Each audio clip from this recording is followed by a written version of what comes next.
শুক্রবার জুমার দিনে এমন একটি বিশেষ সময় রয়েছে যে সময়টাতে বান্দা যদি আল্লাহ সুবহানাহু ওয়া তাআলার কাছে কোনো বৈধ প্রার্থনা করে তাহলে মহান মালিক সাথে সাথে তার প্রার্থনা কবুল করে নেন।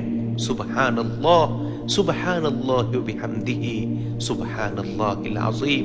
এ সম্পর্কে নাসাই শরীফের 1389 নম্বর হাদিস আল্লাহর রাসূলের প্রিয় সাহাবী হযরত জাবির ইবনে আব্দুল্লাহ রাদিয়াল্লাহু আনহু বর্ণনা করেন, রাসূল আকরাম সাল্লাল্লাহু আলাইহি ওয়াসাল্লাম ইরশাদ করেছেন, ইয়াউমুল জুমআতি 12 সাআতান, জুমার দিনে এমন বিশেষ 12টি মুহূর্ত রয়েছে, লা ইউজাদু ফিহা আবদুন মুসলিমুন ইয়াসআলুল্লাহ শাইআ ইল্লা আতাহু ইয়াহু।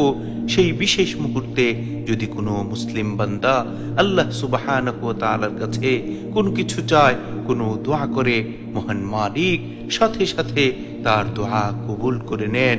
ফালতামিসুহা আখির সাআতিন বাদাল আসরি, সুতরাং তোমরা সেই 12টি মুহূর্ত আসরের পর থেকে অনুসন্ধান করো, তালাশ করতে থাকো।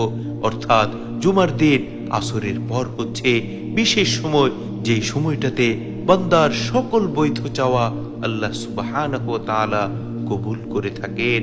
সুবহানাল্লাহ, সুবহানাল্লাহি ওয়া বিহামদিহি, সুবহানাল্লাহিল আযীম। এজন্য আমাদের প্রত্যেকের উচিত হচ্ছে জুমার দিন আসরের পরে জিকির আজগারে মশগুল থাকা, বেশি বেশি দোয়া করা। কেননা আমাদের প্রত্যেকের জীবনেই অনেক অপূর্ণ চাওয়া রয়েছে, সেই চাওয়াগুলো মহান মালিকের সামনে উপস্থাপন করা, আল্লাহ তাবারক ওয়া তাআলার কাছে খুলে বলা।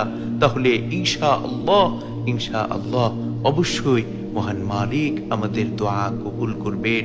আল্লাহ সুবহানাহু ওয়া তাআলা আমাদের সকলের মনের নেক বাসনাগুলো পূরণ করে দিন।